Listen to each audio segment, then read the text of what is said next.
All right, well, welcome back. We're here, end of July, doing another set of how many reviews this time?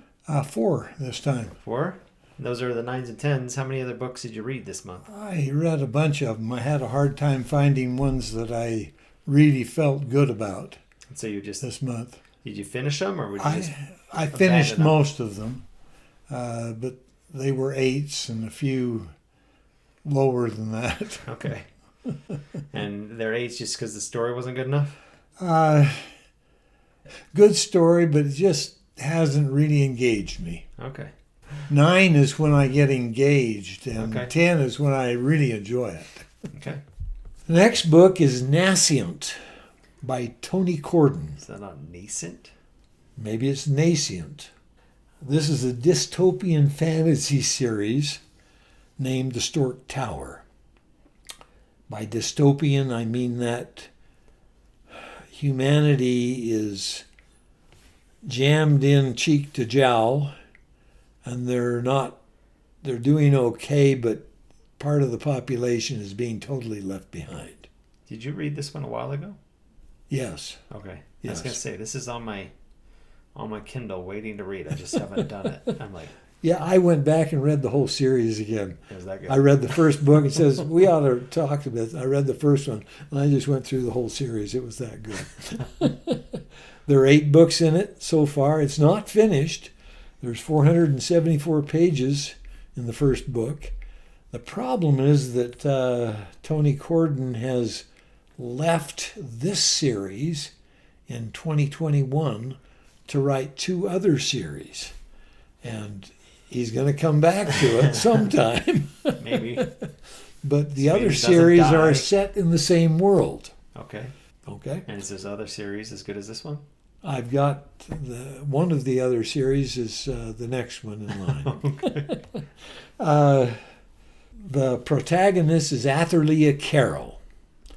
She grew up in Australia in a slum named the Switch, close to Brisbane, in a negative tax area. So they pay you. The government pays your way. The government for the Switch is gang bosses, and her gang boss is Jimmy Lou, and they control the Switch. The police stay away from it completely, and they do a pretty good job of controlling it, even though they skim off the top all the time. She was taught from the age of 6 by Jimmy Lou to fight with knives and sticks. She was taught lock picking, and she was taught stealth, and then she was used for a few years to do jobs for Jimmy. And she stopped doing the jobs that she wasn't willing to do and is now running as a courier for him on dangerous jobs. Electromagnetic neural manipulation is the thing. It's 40 years in the future, and that's like the internet is now. If you don't have this neural manipulation, you are deprived, because that's how life happens. You go into a pod, they sink you in gel, and you do everything in virtual reality. And in order to be able to use this virtual reality, you have to have a PAI chip installed in your skull. And you can get that chip at age 16. Leah Carroll is age 16 now, and she goes and gets her chip installed, and through a series of mishaps, she gets a neural enhancement chip instead of the standard nascent chip. And because she has this neural enhancement chip, she gets a different software installed. And because she has that different software, a regulator AI comes and gives her some malware protection that protects her from the attempt to take over her AI and make her a virtual slave. She wants to go to the VR world to go to college. But Jimmy Lou tells her she has to earn money in order to be able to pay for the pod that she's going to be in. And she has to sign up for a game called Dunyanon, because there she might be able to earn enough money to be able to stay out of trouble with money. All of the people in the Switch have been going into these virtual reality centers and are lost to the Switch, and they don't know what's going on. But they keep throwing people in, hoping that someone will figure out what's going on. Now, when you say, I'm confused now. When you say lost to the Switch. Well, the Switch is a slum. Okay. Run by gangs. Okay. And they have to go outside to get into a pod center. Okay.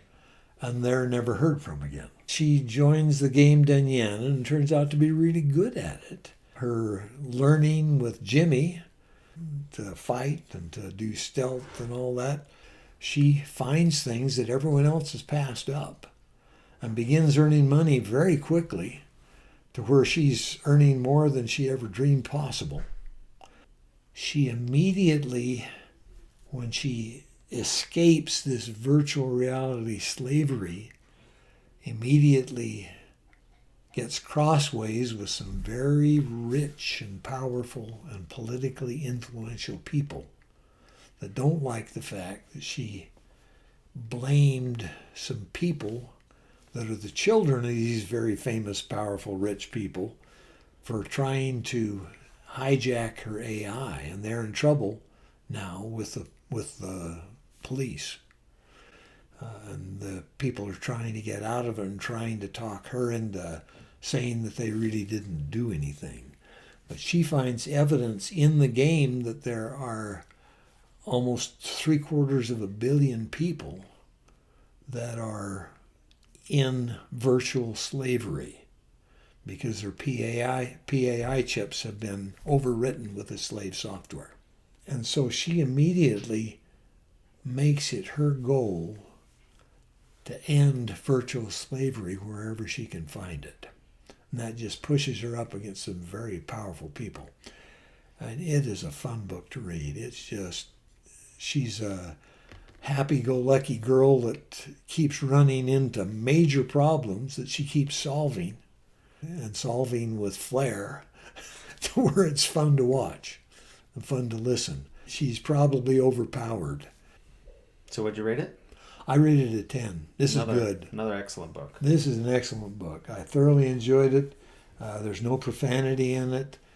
Sexuality is a PG, actually mature, because of threatened rape. Violence? Violent instances of high intensity, and rated for a teen.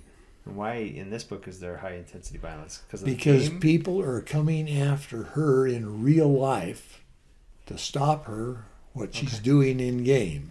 Okay. And she's in a very violent area. Okay. So another one sounds good. It is. It was really good. I don't have enough time in the day, week, month to read all these. Especially these ones that are 9 books long. That's right. Well, thank you for joining us. Hopefully you liked what we had. If you decide to pick up one of these books, just let us know. Put in the comments, I'm reading this, or even give your rating of it. What did you think?